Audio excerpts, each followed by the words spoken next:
Okay, round two. Name something that's not boring. A laundry? Ooh, a book club. Computer solitaire, huh?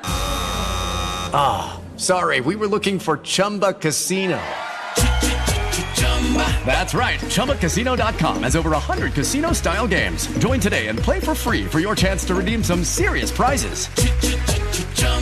ChumbaCasino.com. No purchase necessary. Void where prohibited by law. 18 plus. Terms and conditions apply. See website for details. Hello and welcome. It is Eric Erickson here. The phone number, 877-973-7425. My buddy Matt sent me a link. I was talking about global warming earlier, and he sent me for Schiphol Airport. I have fond memories of Schiphol Airport. So when I was a kid, I was in a plane crash. I was 11 years old. And maybe I shouldn't say plane crash, but we kind of belly flopped on a runway. We didn't have wheels or flaps, or they had to foam the runway. You had to go down the slide. And it was on my way to Amsterdam by myself as an 11-year-old. No one else in the family on board the plane. My French teacher was on the plane with her husband. I just wanted to come home to see my grandparents early from Dubai for the summer, so my parents put me on, and we plane had to ditch in Austria, and then we made it to Amsterdam, and they had to, clean up the runway, all that sort of stuff, get us on a different plane, and we made it, and I got there. It was going to be like a very long delay anyway at the airport. And we finally made it, and I booked it through the airport. I knew my way. I'd been to Schiphol so many times. They closed the door in my face. The 747 to get to Atlanta was there, but they weren't letting me on it because I wasn't with my parents. And then they saw the bracelet on my arm and knew I was traveling alone and wanted to know where the flight attendant was who was supposed to escort me. Well, I ditched her to get to the plane and made it. If they just opened the freaking door, I could have gotten on the plane. But nope, they did not. So I had to stay overnight in Amsterdam. And at Schiphol Airport, they were having a Jehovah's Witness conference. There were no rooms at any inn for little Master Erickson. So they put me at a Crown Plaza in the red light district in Amsterdam. I am not making this up. In the middle of the night, 2 hotel workers woke me up as they fell on my bed undressing, thinking the room was unoccupied. No, they had stuck me in the room late. Truth, y'all, it's a true story. It's a true story. I got whisked in a limo onto the tarmac the next day and got to sit in the front of the 747. They upgraded me, treated me like royalty. I landed in Atlanta, Georgia on my way to Baton Rouge, and when I got out of the international area and into the domestic area, I swear every person my family knew on the Eastern Seaboard was there to make sure I still had 10 fingers, 10 toes, and virginity. It was a heck of a ride. I got to see a lot in Amsterdam. I have fond memories of Schiphol Airport. Schiphol Airport has decided it needs to fight climate change. It is the 3rd largest airport in Europe, and it's going to limit the number of flights out of Schiphol Airport to 440,000 flights a year starting in 2023. It's an 11% reduction in the number of flights using pre-pandemic numbers to 2019 before international air travel collapsed. It is putting climate ahead of economic growth. It's alleged model for the whole world. The Dutch government, which is the majority owner of Schiphol, said it'll bring down noise and nitrogen oxide. It's going to actually hurt air travel in Europe. It's going to, because Schiphol is such a major corridor there. Here's the thing that you got to understand is that Schiphol is also a major cargo aviation hub in Europe. And the result is that business will go elsewhere, but that business can only go to so many other places because of the runway length at Schiphol there aren't a lot of runways in Europe that can match it. So you're going to put the climate above the real jobs of Dutch citizens, which is just another example of why the farmers are on strike and running around the Netherlands on their tractors, because the government has decided to put worldly climate ahead of their citizens, claiming they're helping their citizens.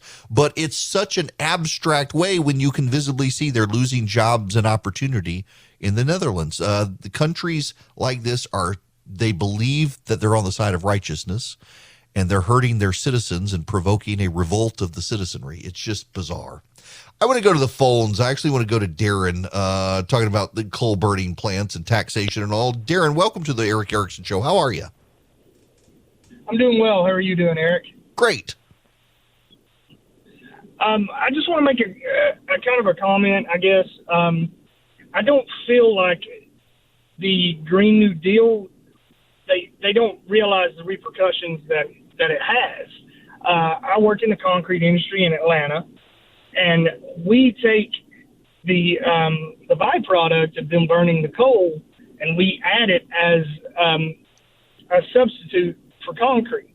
We can get rid of some of the cement and add slag or fly ash to our concrete to produce strength, and it helps reuse that stuff. We also, when they burn the coal, they can capture some of the carbon dioxide, and we can add that back to the concrete, and it adds a carbon cure, and it's also technically more sustainable, more green. Well, because of all of the taxation, they've stopped burning a lot of coal. Georgia Power has stopped several of their plants burning coal, so we are currently out of that material.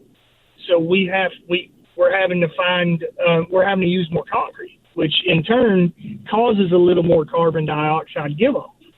They don't realize that all of the repercussions that it has for everything they're doing. It's more or less just a feel-good bill that they pass.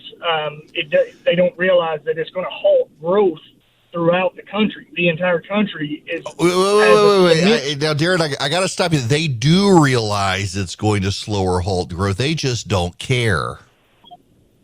I agree. Yes, that's aptly said. They don't... Yeah, and by the way... Can I just say, Darren, so the Romans were the ones who came up with the idea of adding ash to their concrete mixture. It actually made it stronger over time. And I actually didn't realize that this was how coal ash was used in the concrete. I mean, it makes sense to me, obviously, but didn't really realize you guys were getting coal ash to put into the concrete, because, I mean, the Romans swore by this stuff. I mean, that's why you got so much of Rome still standing, was the concrete that they produced, of which we don't even have all their recipes for all the different types of concrete they made. Exactly. And it honestly, if you add slag, what's called blast furnace slag, if you add that to the concrete, it slows the curing process a little bit. So it helps some in the summer months, but it adds later strength. And again, they just don't care. There's no other way to put it. They just don't care that it's going to put millions of people out of job. It's going to halt growth throughout the entire country. But yeah, that was just kind of my comment. Look, I appreciate you calling in on that, because there are some of them, I think, that don't realize it. I do think there are some who don't realize it, but a lot of them realize it and they're okay with it. That will adapt to do other things. And besides, all this building is bad anyway. It's why they want to go to the LEED buildings, the green buildings. I actually, nerd alert, I am fascinated with the whole system of concrete, and particularly Roman concrete. It was hydraulic setting concrete. It would harden in the ocean. They could build their harbors because of how they designed their concrete. They could set it underwater, so it was useful for bridges and waterside construction. And you go to the Pantheon in Rome, it's Roman concrete, still standing, still hard. In fact, there have been some scientific exploration of some Roman harbors that are still in use, and the concrete strength has gotten stronger over time. We're talking 2,000 years later. They would use volcanic ash in it. In 2013, the University of California published an article talking about they finally were beginning to understand how Roman concrete bound materials together with calcium, aluminum, silicate hydrate. That less carbon dioxide is released into the atmosphere with Roman concrete than with the modern concrete production process, but it takes longer to dry and lower strength initially. It takes a while for the strength to develop in the Roman concrete, but it's also one of the reasons why Roman buildings had thicker walls than modern buildings, because Roman concrete actually got its durability and its strength over time as the concrete set, as opposed to initially. So they had to build the walls stronger. I'm fascinated by the whole subject of it. It's one of those, I love Greek and Roman history. One of the highlights of my life as a kid growing up in Dubai was our class, our school only went up to ninth grade. And ninth grade was your senior class. And then you went off to boarding school. And in my ninth grade, we took a trip and trot out the map of the Eastern Hemisphere where the dark lands you go. And ours went in the Aegean. And so we went to Greece and Turkey. We toured the islands, got to see Troy, went to the Peloponnesian Peninsula, a lot of Athens. Didn't get up to Mount Olympus, but it was just so cool to go to Delphi. Go to Corinth, where Paul preached, see the Parthenon. And then as I got older, I was able to go to Rome, and I got to see the Colosseum and see the Pantheon. And I love Greek and Roman history. The West has nothing to be ashamed of. It's just wonderful. Wonderful Greece and Rome. Now, crime and stuff are great there, but man, yeah, I like Roman food, Italian food better than Greek food. I'll tell you that, but they're wonderful people and beautiful countries. All right. Back to the phones, 877-973-7425. George, going to go to you next. Welcome. George? Hey, Eric. Welcome. Yeah, Eric. Hey, thank you, man. Listen to you a lot, and sometimes I know you talk about fossil fuels, and I don't think modern life is possible without fossil fuels. There are a lot of other byproducts that we use. We can't even run our hospitals without plastic. Syringes, the packaging materials, the one-time use, plastics. We can't run modern life without it. Even carbon fiber is used to make windmills. Right. The new airplanes are using a lot of carbon fiber, and without carbon fiber, we can't get the new modern airplanes that are lighter, that can can go across the continent. It is wild to me, the naivete of the environmentalist left who are so deeply hostile to fossil fuels. Look, I get it. The burning of fossil fuels causes pollution. I understand that. But plastics, you're right. Syringes in hospitals, plastic tubing, the tires for cars, all of these things, you got to have fossil fuels. You got to have oil and gas. You can't run a modern hospital without air conditioning. Right. It will be a biohazard because of the germs that are going to be generated there. Yeah, nobody wants to go in a hospital and smell it if the air conditioning hadn't been on. My gosh. Look, George, I appreciate the phone call. You're right. And I think at the upper echelons of the left, they get it. But keep in mind as well, I might as well go there. Part of this is they are deeply Malthusian. They believe we have too many people on the planet anyway. And if we have to set life back for all of us, to kill off the weak so only the strong survive, that's a latent undercurrent within the environmentalist movement. There is, you got to get rid of some of the polluters to save the planet. And if that's you, well, all right, sorry, but you go on and die. It's I somewhat hyperbole here, but y'all know I'm telling the truth here. That's why they like abortion. That's why they want abortion on demand everywhere, because they are deeply worried about overpopulating the planet. And time again, they've been proven wrong in their scare scenarios, and they never learn their lesson. So you get rid of hydrocarbons, you get rid of development, you set people back, the mortality rate goes up. The planet, not us, the planet is saved. It's idol worship of creation. Everybody asked me about Boll and Branch sheets. I actually put up a picture the other day. We got some in our house because we order from them. We actually are customers. They're like, oh my gosh, are they really that good? Yes, they get softer every single time you wash them. I mean, they use 100% organic cotton threads. They're super soft. You get such a good sleep. They have just the great weight to them. Like I had a pair of sheets we actually threw away when we replaced them with Boll and Branch, where they were just like too light and also not very soft. The Boll and Branch, they're perfect. The drape across your body when you sleep, absolutely perfect. Boll and Branch uses the highest quality threads on earth for superior softness, for a better night's sleep. They've got over 10,000 stellar reviews. Their signature sheets come in 9 neutral colors in all sizes from twin to California King. You will feel the difference. And they're 100% free from toxins, no pesticides, no formaldehyde, no harsh chemicals. Get 15% off your first set of sheets when you use promo code ERIC, ERICK, at bollandbranch.com. That's Boll and Branch, BOLLAND branch.com. The promo code is ERIC, ERICK. This hour of the program is brought to you by First Liberty Building and Loan. Wherever you are nationwide, you want your business to grow. You need loans, $750,000 or more. Reach out to First Liberty, firstlibertyga.com. Tell them I sent you. See if they can work with you. They've been helping a lot of businesses get to yes where banks can only say no because they make their own decisions. firstlibertyga.com.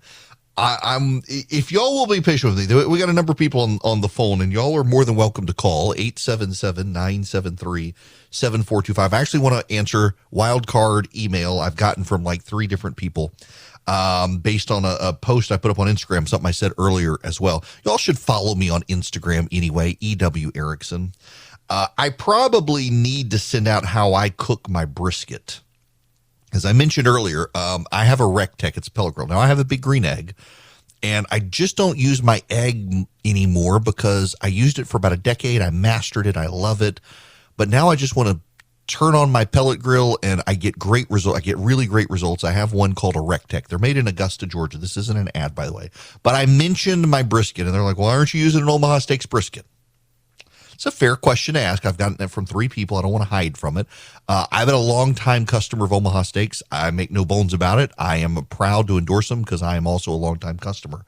But this weekend, we're going to my in-laws and on Saturday, and I promised I would get a Wagyu brisket from Snake River Farms. Omaha Steaks is fantastic meat.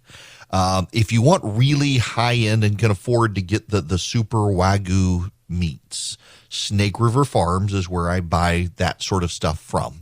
So I can get my burgers and chicken breasts and my bacon wrap fillets from Omaha Steaks. And then if I want a giant 16-ounce cowboy cut ribeye steak, or I want brisket to throw on the grill for a party, I go to Snake River Farms. And I have this 20-pound brisket and a 7-pound pork shoulder, Berkshire pork shoulder. And I am going to smoke them. Well, I was, but my pellet grill broke. It had a clog, and when I turned on the motor, the pin that turns the auger snapped. I've had the thing for a number of years. It finally wore out. This is the one downside of a pellet grill is that it's mechanical and parts break, unlike a big green egg where you just clean it out and you put it. But I can fit all this meat on my Rectech. I've got the RT700, the bull they call it. The nice thing about Rectech, as opposed to a Traeger or many of the other pellet grills you'll buy anywhere in the country, is the Rectech customer service sets them apart from everybody else on the planet. Literally, when I call, I get Brian.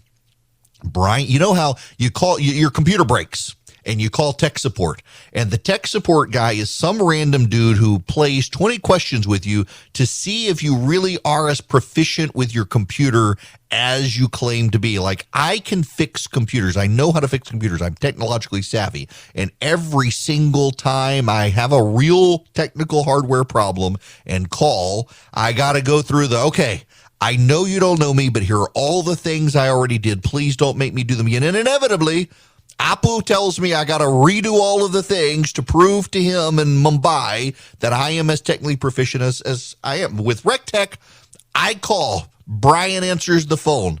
Brian says, what's going on with your Rectech, Mr. Erickson? I say, here's what's happened. I took off the back. The motor fell out. This thing's broken. He says, can you send me a picture? I said, yes. He said, we've got the part in stock. I can send it to you. I said, look, I'm feeding my in-laws and a bunch of family this weekend. Can you overnight it? He says, we will make sure you have it tomorrow so that you can still feed your family on Saturday night. That is quality customer service right there, people. Yes, I'm spending my time bragging about the grill company of the grill that broke, because every pellet grill is eventually going to have this problem. I've had mine for a number of years. It finally had the problem, but they're fantastic. They're overnighting it to me. I've already got the email, the confirmation, the tracking, and everything. Brian at RecTech saved my weekend. They're a wonderful company. Great people. They're in Augusta, Georgia, by the way. And yes, while they individually make the parts out of China for cost, they're higher quality steel than the stuff you get at the big box stores, and they put everything together here. And the computer board is all American made and holds up way better than all the other brands. Howdy.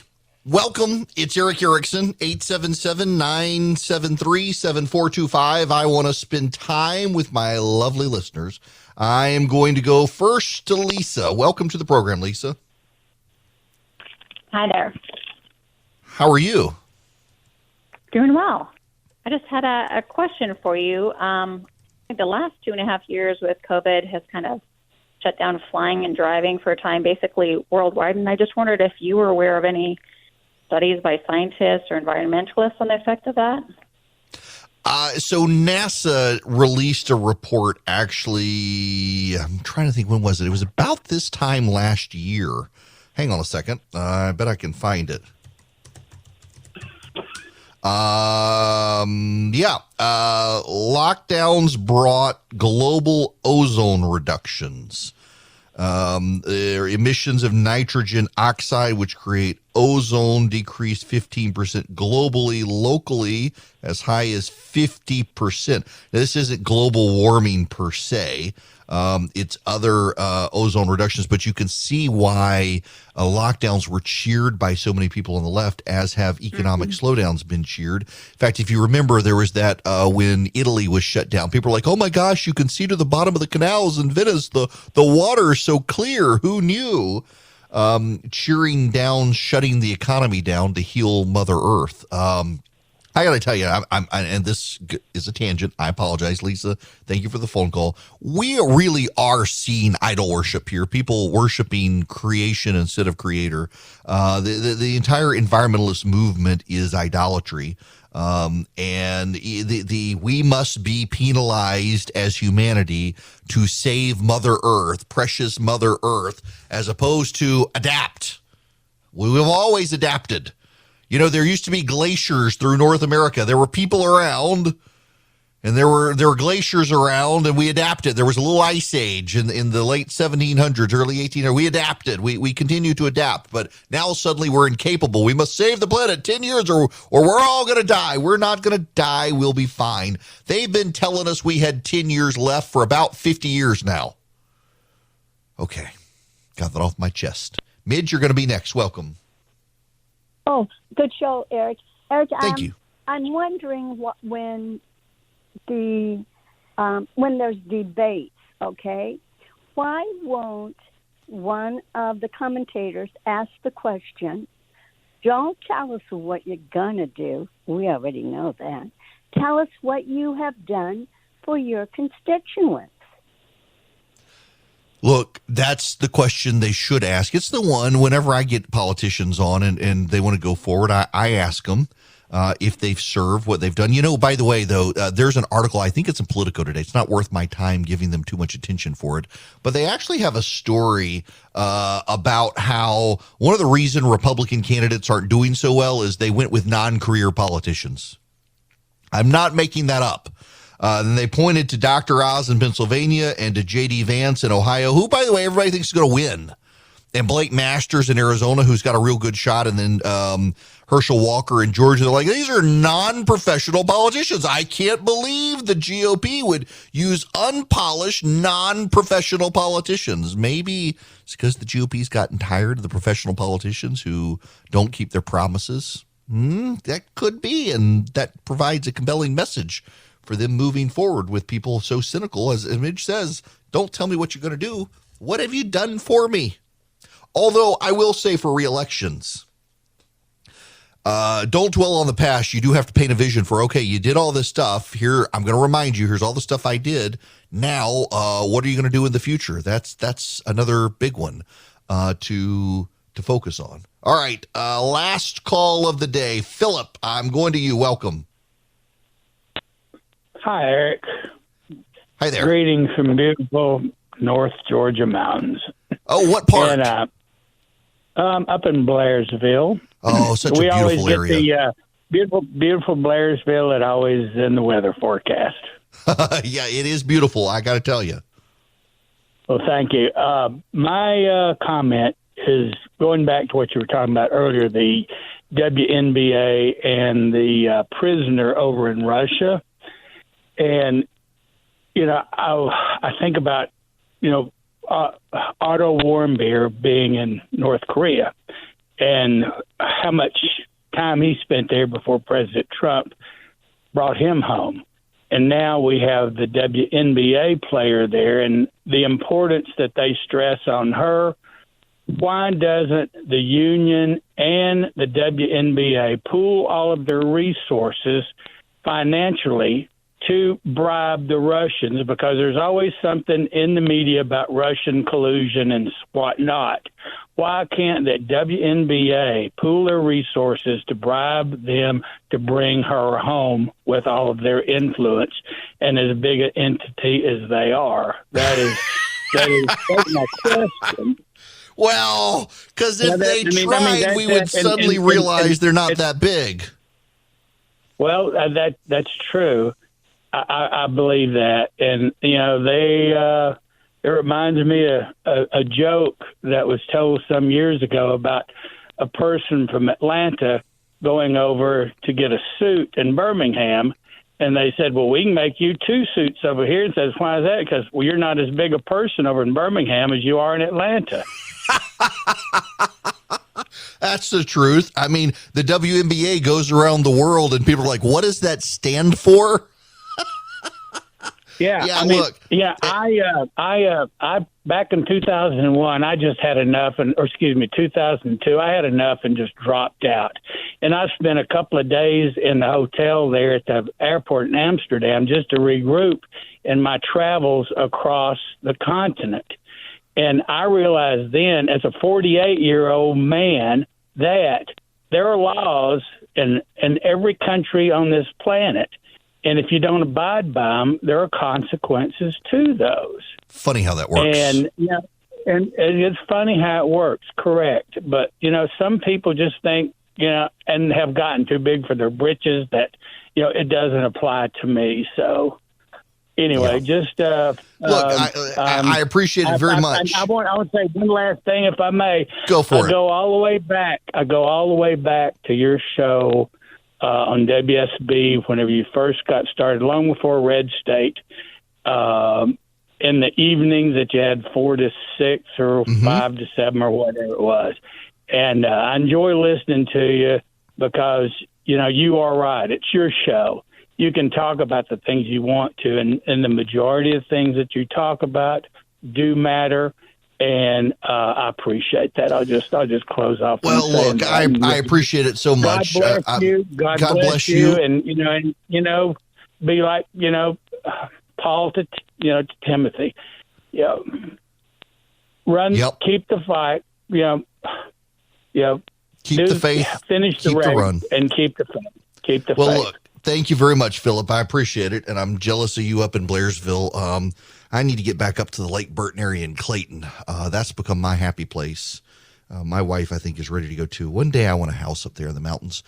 A lot of land, a river that runs through it so I can go fly fishing whenever I want. Or a house on Lake Burton, which is there too expensive. You're not from the Lake Burton is this beautiful lake. It's the furthest lake north in Georgia. It's up in the mountains. It's always cool. It's got great fishing. It's got beautiful views, and I just relax. I like those places where I can just relax. So Philip was saying I pick topics, and they're usually relevant. I got to talk about this topic again because this sticks in my craw here. I want to play you this audio. This is a health official from San Francisco. Are you seeing a stigma? I mean, are you worried that monkeypox, between the name, between the connotations, between everything, that there's already people being stigmatized and they're too afraid to come forward and either be treated or get vaccinated? You know, we think from day one, we were thinking about stigma, and particularly this city with its history of HIV/AIDS activism and advocacy from the community and alongside the Department of Public Health and our academic partners at UCSF. This is something we always think about. And so our messaging and our work with community and to the public is really to avoid stigmatizing language, to avoid stigmatizing communities. And we know that we're going to have to work hand in hand with communities in order to prevent further transmission and to protect people's health. So it is very much a consideration and a concern here. Stigma. They're worried about stigma. Washington Post. Thousands of gay men clad in leather, latex, and often much less partied along Folsom Street here last weekend during the annual Kink and Fetish Festival. Even after the city had declared the monkeypox outbreak striking its gay community a health emergency, San Francisco public health officials made no attempt to rein in festivities or warn attendees to have less sex. At the Centers for Disease Control and Prevention weigh whether to recommend limiting sexual partners, health officials in San Francisco, Chicago, New York, and other U.S. cities battling surges disproportionately sickening gay men are avoiding calls for sexual restraint, wary of further stigmatizing same-sex intimacy. If people want to have sex, they are going to have sex, said California State Senator Scott Wiener, Democrat of San Francisco, not making up his last name, people, who is involved in the city's monkeypox response. I know people who normally go to sex parties who will not. People will make their own decisions about their own risk levels. Many public health officials and activists who spent decades on the front lines of the battle against HIV/AIDS say they've learned it's futile to tell people to have less sex.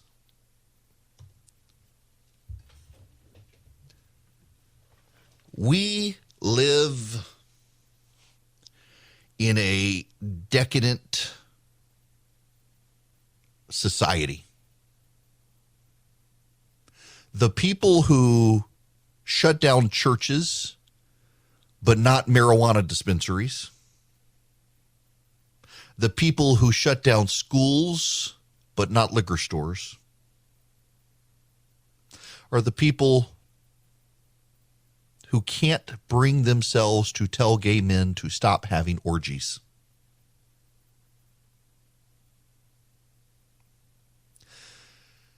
Y'all,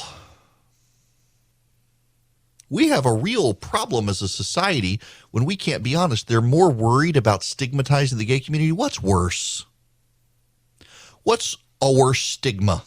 Telling gay men stop having group sex or getting monkeypox? A mom in Atlanta has gotten monkeypox. She didn't participate in a gay orgy. She worked at a gas station. Minority, single mom providing for her family, got monkeypox from someone at a gas station where she came into contact with someone. Don't tell me your gay orgy doesn't affect the rest of us now. It affected this mom. This mom has the stigma because we know where monkeypox is spreading. And here's this heterosexual single mom who got it from somewhere. That's stigmatizing. The people in your office who get it because you couldn't keep your hands out of the gay orgy, and now the people who are married and have kids are getting it from you. There's the real stigma there. As everyone whispers behind their back, what did they do to get it? You want to stop the stigma, just 2 weeks, no orgies. You told us 2 weeks to stop the spread, and that was 2 years ago, and people are still telling us, well, you can't see grandma this week and put your mask back on because COVID's spreading again. It's the 55th round of COVID, Omicron, Zeta variant 5000. The midterm election variant is about to come out. We got to stay home. You can't touch anything. Put on your latex gloves. Don't go to work. Don't go to church. Don't go to school. Leave your mask on. Wear your hazmat suit. But hey, if you want to go to a gay orgy, go ahead. We don't want to stigmatize the monkeypox. This is madness. This is madness. And by the way, credit to the loud advocates of the gay community out there who have come forward and said, this is stupid, people. It's spreading in our community because of group sex activities. Cut it out for 2 weeks. It goes away. But it's the healthcare officials who didn't want to close down marijuana dispensaries and liquor stores, but wanted to shut down churches and schools. They're the ones saying, we don't want to hurt their feelings. I would rather you hurt people's feelings than have them get monkeypox and potentially be disfigured or die. This is bizarre. A 30-year-old festival regular who asked to be identified only by his nickname Oni, citing privacy concerns, said he was being more cautious this year given his job as a masseuse. Sporting a black leather and chain corset, lace-up mid-calf boots, chartreuse face paint, and a small set of horns, Oni said he didn't plan to have sex and had received the monkeypox vaccine weeks earlier. He left as the festival became more crowded and skipped the bars. For the time being, he said, no dark room sex parties, no orgies. Thank you, seriously, for doing that. Dan Savage, the sex columnist who is gay, has said, now here we are really on the verge of monkeypox being endemic in the gay community around the world. How is that for stigma? Savage, who is no prude as a proponent of non-monogamous relationships and fetishes, said public health officials should have advised gay men to curb their sex lives at the start of the outbreak. Savage is taking his own advice, limiting sex to his husband and his boyfriend, and skipping the kink festival. You're not allowed to talk about these things, but if you don't talk about them, how are you going to stop the spread of monkeypox in the United States to all sorts of other people who aren't engaging in those activities but come into contact with the people who do? That public health officials cannot bring themselves to be open, transparent, and honest about where it's spreading, how it's spreading, and who's mostly getting it is why nobody trusts public health experts anymore. This is also why, the same thing with economic stuff. They don't want to be honest about inflation. They don't want to be honest about government spending. They don't want to be honest with taxes. It's why you need to be honest with yourself and realize we're back in the Carter administration era. And you might be able to use gold and silver to protect your money as a result. If you call my friends at Goldco, 855-904-5933, you'll get a free wealth protection kit to learn how to use gold and silver to protect and grow your money. Thousands of retirees are protecting their retirement savings. Many are getting $10,000 or more in free silver for doing it. If you call my friends at Goldco, you can find out how you qualify for their special offer, and you can get the free wealth protection kit. Goldco's helped thousands of Americans. They might be a good fit for you. Their number is 855-904-5933, or just text ERIC, E-R-I-C-K, to 33777. Got all the bells and whistles going off around here. Severe thunderstorm in my area. Fun times, summer in the South. Welcome back. It is Eric Erickson here. Delighted to have you with me. Vegas has rebounded coming out of COVID. Even with the economy in decline, there's some warning signs out there. Jobless numbers have creeped up. Walmart is cutting jobs. These tend to be precursor signs to a recession. But Vegas is booming. I got to tell you, I'm ready to go back. I had to go out there at the beginning of July, and it was a work trip. I did not get to, so I don't like to gamble. It's weird to go to Las Vegas when you don't like to gamble, but I like to eat. If you've seen me, what I really like to do is go shoot guns in the desert and go to the Grand Canyon. You can take a helicopter and land in the Grand Canyon, and it is awesome. I love photography, love to go do that. I find it deeply relaxing, and I didn't get to relax the last time I was there. But I was looking for later this year, and hotel prices are up. And the place is packed. So hotels have gone up, prices have gone up, and the place is slammed.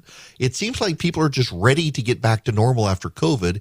Even with all of the economic news out there, people just are ready to get back and do real work and enjoy themselves, which is why this place is going gangbusters. I bet Disney is too. It is Ryan here, and I have a question for you. What do you do when you win? Like, are you a fist pumper, a woohooer, a hand clapper, a high fiver? I kind of like the high five, but if you want to hone in on those winning moves, check out Chumba Casino. At ChumbaCasino.com, choose from hundreds of social casino style games for your chance to redeem serious cash prizes. There are new game releases weekly, plus free daily bonuses. So don't wait. Start having the most fun ever at ChumbaCasino.com. No purchase necessary. VGW Group. Void where prohibited by law. See terms and conditions. 18+.